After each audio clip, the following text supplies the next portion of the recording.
Hello दोस्तों, स्वागत है आपका आपके अपने चैनल मार्केट सपोर्ट में। दोस्तों, आज की इस वीडियो में हम डिस्कस करने वाले हैं रिलायंस इंडस्ट्रीज के क्वार्टर के जो है नंबर निकल कर आ गए हैं। आज की इस वीडियो में हम कंप्लीटली जो है डिस्कस करेंगे कि आखिरकार जो नंबर निकल कर आए हैं वो किस तरीके के हैं। इनका जो इम्पैक्ट है वो आपको क्या पड़ता हुआ कल दिखाई देगा। एंड रिलायंस पर अगर गिरावट हो गई या तेजी हो गई तो उसका इम्पैक्ट आपको डायरेक्टली मार्केट पर भी नजर आएगा। ठीक है, सबसे पहले आप यहाँ पर देख रहे हैं कि रिलायंस इंडस्ट्रीज का मैंने फ्रंट पेज रखा है आपके सामने। 1275 पर आपको ये काउंटर जो है आज बंद होता हुआ नजर आया था। एंड ये भी क्लियर है कि क्लोजिंग के समय पर आपने जो है यहाँ पर एक अच्छी खासी तेजी भी देखी। छोटी मोटी नहीं, अच्छी खासी तेजी जो है आपको यहाँ पर नजर आई है क्लोजिंग के समय पर। ठीक है, तो ये आप यहाँ पर देख पा रहे हैं। लेकिन अब बात करते हैं कि नंबर कैसे आए हैं। पहले हम वही देखते हैं, बाकी की चीजें बाद में देखी जाएगी। तो ये मैंने देखो आपके सामने डायरेक्टली रिलायंस का पेज रख दिया है। ठीक है, थोड़ा सा और जूम कर देता हूँ जितना एग्जैक्टली स्क्रीन पर फिट होता है। ठीक है, बाकी डिविडेंड वगैरह क्या है, कुछ है भी या नहीं, ये चीज हम बाद में देख लेंगे। पहले नंबर्स देख लेते हैं। बाकी की और भी जो डिस्कशन होगा इम्पोर्टेंट वो हम थोड़ी देर में करेंगे। पहले लगाता हूं मैं डायरेक्टली नंबर्स की स्थिति क्या दिखाई दे रही है। ठीक है, 1 सेकेंड में नंबर्स वाले पेज पर आ जाता हूँ। ये देखो, ये आ गए आपके सामने unaudited consolidated financial result for the quarter and the 9 month. ठीक है, चलो सभी नंबर आपको करोड़ में दिखाई दे रहे हैं, ये देख पा रहे हो। ठीक है, मैं डायरेक्टली ये वाले क्वार्टरली एंडेड वाला देखूंगा, 9 मंथ वाला नहीं देख रहा हूँ। ठीक है, तो हम और थोड़ा सा स्क्रीन बड़ी कर लेते हैं जिससे कि आपको और अच्छे से चीजें विजिबल हों। तो सबसे पहले इनकम देखते हैं। टोटल इनकम अगर हम देखें तो 2 करोड़ मतलब सॉरी 2,67,000 करोड़ के आसपास की आपको इनकम देखने को मिल रही है, जो कि पहले 2 लाख, पिछले क्वार्टर में 2,58,000 ये value of sales and services दिखाई दे रही है। मैं टोटल देखने की कोशिश कर रहा हूँ। टोटल इनकम ये है 2,48,000 करोड़ और 2,40,000 थी पहले, वहां से थोड़ा बहुत बढ़ता हुआ नजर आया है।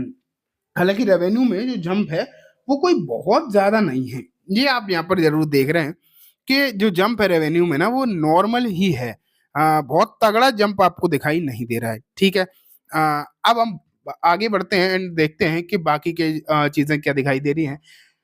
तो डायरेक्टली प्रॉफिट देखते हैं। ठीक है, बाकी की चीजें बाद में। Profit after tax 21,804 crore, 21,804 crore की प्रॉफिट। पिछले क्वार्टर में 19,101 crore. Last year same quarter 19,488 crore. तो सालाना बेसिस पर अगर आप देखोगे तो भी आपको प्रॉफिट बढ़ता हुआ दिखाई दे रहा है। क्वार्टरली अगर हम देखें तो भी आपको जो है अच्छा प्रॉफिट बढ़ता हुआ दिखाई दे रहा है। लगभग 12% का ईयर ऑन ईयर ग्रोथ आपको जो है देखने को मिल रहा है इसके प्रॉफिट में बेसिकली।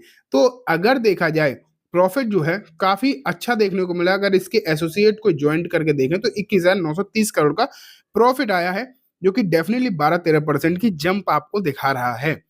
एंड इस तरीके की जो जंप आपको देखने को मिली है रिलायंस के नंबर्स में, ये कल मतलब होता क्या है बेसिकली, जितनी जिस स्केल की कंपनी है, इस स्केल की कंपनी में 12-13% की जो ग्रोथ है ना, इसे बड़ी ग्रोथ माना जाता है। एक अच्छा ग्रोथ आप ये मान के चलिए, अच्छा ग्रोथ माना जाएगा। यहाँ पर 7-8% की जनरली ग्रोथ देखने को मिलती है। अगर 12-13% की देखने को मिल रही है इस स्केल पर प्रॉफिट में, तो एक बढ़िया ग्रोथ है। और मुझे जहां तक लगता है इससे ज्यादा की उम्मीद भी नहीं रही होगी। ठीक है, अभी हम वो भी देखेंगे और रिपोर्ट्स भी देखेंगे। लेकिन जो इंपॉर्टेंट चीजें थी वो तो मैंने आपको दिखाई दी। ईपीएस ईपीएस अगर हो तो वो मैं आपको दिखाता हूँ। ईपीएस अगर हम देखें 13.7, पहले 12.25 और 24 और 12.76 ये ईपीएस था। तो जो कि आपको बढ़ता हुआ दिखाई दे रहा है। मैं एक बार कंपनी का फ्रंट पेज भी दिखाना चाहूंगा। अगर कोई अनाउंसमेंट होगा तो आपको यही मालूम पड़ेगा। तो यहाँ अगर हम देखें कोई भी अनाउंसमेंट नहीं है, कुछ भी ना डिविडेंड है ना कोई कॉर्पोरेट एक्शन दिखाई दे रहा, तो कुछ भी नहीं है। बाकी की और कोई इंपॉर्टेंट चीजें आपको देखने को नहीं मिल रही। लेकिन हाँ, यहाँ पर जो नंबर है वही अपने आप में इम्पोर्टेंट है, वो मैंने आपको दिखा भी दिए। अब मैं आपको लेकर चलता हूँ दोस्तों।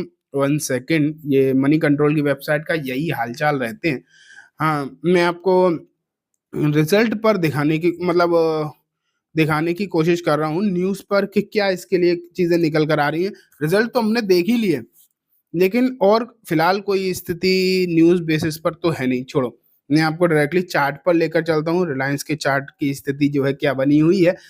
वन सेकेंड, ये आ गया रिलायंस इंडस्ट्रीज का चार्ट एंड डेली बेसिस का चार्ट मैं लगाऊंगा। ये वीकली चार्ट लगा है आपके सामने, ये आ गया डेली चार्ट। पिछले कुछ दिनों में आपने देखा है कि इसमें गिरावट भी हुई है एंड गिरावट के तौर पर अगर हम देखें तो ठीक ठाक भी रही है गिरावट, कोई कम भी नहीं है।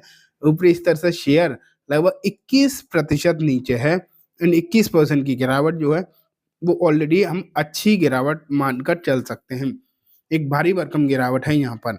तो अगर टेक्निकल टर्म्स में अगर मैं आपको दिखाने की कोशिश करूं मूविंग एवरेजेस पर, ज्यादा भारी भरकम टेक्निकल चीजें नहीं, एक सिंपल टेक्निकल पैटर्न अगर हम देखने की कोशिश करें तो 20 दिन की मूविंग एवरेज से जस्ट ये कल ही नहीं ऊपर आया था, तो आज तो ऊपर है ही। तो एक मजबूती शॉर्ट टर्म में यहाँ पर बनती हुई देखने को मिल रही है। यहीं अगर हम थोड़ा सा और बढ़े और 50 दिन की मूविंग एवरेज पर देखें तो शेयर अभी 50 दिन के मतलब मूविंग एवरेज से नीचे ट्रेड करता हुआ दिखाई दे रहा है। तो ये भी आप यहाँ पर देख पा रहे हैं 50 दिन मतलब एक रेजिस्टेंस आता है। अगर ये नंबर इसने पॉजिटिवली ले लिए तब तो डेफिनेटली यहाँ से काट देगा कल एंड इसके ऊपर ट्रेड करेगा, तो एक अच्छा माहौल यहाँ पर जो है बनता हुआ दिखाई दे सकता है। लेकिन अगर बात ये भी है कि कभी कभी आपने ये भी चीजें देखी होंगी कि अच्छे रिजल्ट पर, अच्छे नतीजों पर भी शेयर जो है उल्टा रिएक्ट कर जाते हैं। तो उस बात के हालांकि चांसेस तो यहाँ पर कम है, क्योंकि यहाँ अगर आप देखोगे ना तो यहाँ पर स्थिति अभी इस तरीके की है कि सिचुएशन जो है थोड़ी नॉर्मल ही देखने को मिल रही है। तो मुझे जहाँ तक लगता है जैसे ऑलरेडी गिरावट भी हो चुकी है, तो मुझे जहाँ तक लगता है कि यहाँ पर स्थिति सही रहेगी कल एंड तेजी भी होनी चाहिए। चांसेस तो देखो इसी बात के निकल कर आ रहे हैं। अगर ऐसा स्थिति आपको कल देखने को मिली तो मुझे लगता है कि कल ठीक ठाक तेजी हो सकती है। इनके डिजिटल सर्विसेज में अगर आप देखोगे तो एक अच्छी तेजी आई है, मतलब अच्छी ग्रोथ डिजिटल सर्विसेज में देखने को मिली है। एंड ओटीसी और ओ टू सी मतलब ऑयल टू बिजनेस जो है इनका, उसमें भी काफी इजाफा ही देखने को मिला है। तो ओवरऑल अगर हम देखें तो नंबर्स ठीक है, एज एक्सपेक्टेड नंबर है, एक्सपेक्टेशन के हिसाब से ठीक नंबर देखने को मिल रहे हैं। तो मुझे यहाँ तक लगता है एक अच्छी चीज आप ये मान के चलिए यहाँ पर आपको कल रिलायंस में देखने को मिलेगी एंड रिलायंस अच्छा रहा तो कहीं ना कहीं मार्केट की स्थिति भी अच्छी हो सकती है। तो चलिए दोस्तों, आज की इस वीडियो में बस इतना ही। उम्मीद है वीडियो पसंद आई होगी। वीडियो अच्छी लगी हो तो इसे लाइक करना, चैनल को भी जरूर सब्सक्राइब करना, चाहते थे बेल आइकन दबाना, जिससे कि जब भी मैं कोई नई वीडियो डालूं आपके पास नोटिफिकेशन सबसे पहले आ जाए। एंड दोस्तों, ये वीडियो सिर्फ और सिर्फ एजुकेशन इन्फॉर्मेशन पर्पस से है, जैसे किसी भी तरीके की बाइंग सेलिंग की रिकमेंडेशन के तौर पर बिल्कुल भी ना देखें। Thank you.